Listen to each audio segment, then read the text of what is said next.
क्या आप जानते हैं आज तक इंडियन आर्मी के सिर्फ 2 लोगों को ही 5 स्टार रैंक मिली है। जी हां, एक है जनरल मानेकशॉ और दूसरे जनरल करियप्पा। KM करियप्पा के नाम से मशहूर कोटनान मडप्पा करियप्पा भारत के पहले चीफ ऑफ आर्मी स्टाफ थे। इनका निकनेम कीपर था। नमस्कार, आपके साथ मैं हूं रोशनी। आज बात जनरल करियप्पा से जुड़े खास किस्सों की।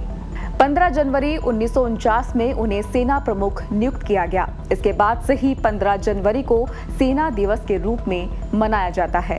करियप्पा राजपूत रेजिमेंट से थे। 30 साल की सर्विस की और वो 1953 में रिटायर्ड हो गए। फिर भी किसी न किसी रूप में भारतीय सेना को सहयोग देते रहे। 28 जनवरी 1899 को कर्नाटक के कोडाकू में उनका जन्म हुआ था और 15 मई 1993 को उन्होंने आखिरी सांस ली थी। बात 1965 के भारत पाकिस्तान युद्ध की है। करियप्पा रिटायर्ड हो चुके थे। उनके बेटे KC करियप्पा भारतीय वायुसेना में फ्लाइट लेफ्टिनेंट थे और युद्ध में लड़ रहे थे। पाकिस्तानी सीमा में प्रवेश करने पर नंदा करियप्पा के विमान पर हमला कर दिया गया। विमान से कूदने पर नंदा को युद्धबंदी के रूप में पाक सेना ने कब्जे में ले लिया। फिर रेडियो पाकिस्तान ने तुरंत ऐलान किया कि नंदा पाक सेना के कब्जे में है और पूरी तरह सुरक्षित है। आपको बता दें कि तब पूर्व सेना प्रमुख जनरल अयूब खान पाकिस्तान के राष्ट्रपति थे और देश के बंटवारे से पहले अयूब खान KC करियप्पा के अंडर में काम कर चुके थे।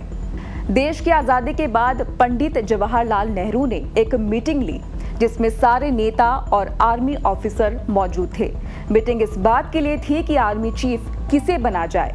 पंडित नेहरू ने कहा कि मैं समझता हूं कि हमें किसी अंग्रेज को इंडियन आर्मी का चीफ बनाना चाहिए क्योंकि हमारे पास सेना को लीड करने का एक्सपीरियंस नहीं है।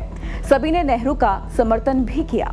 किसी में भी नेहरू जी का विरोध करने की हिम्मत नहीं थी, लेकिन अचानक एक आवाज आई। सभी लोग शांत हो गए।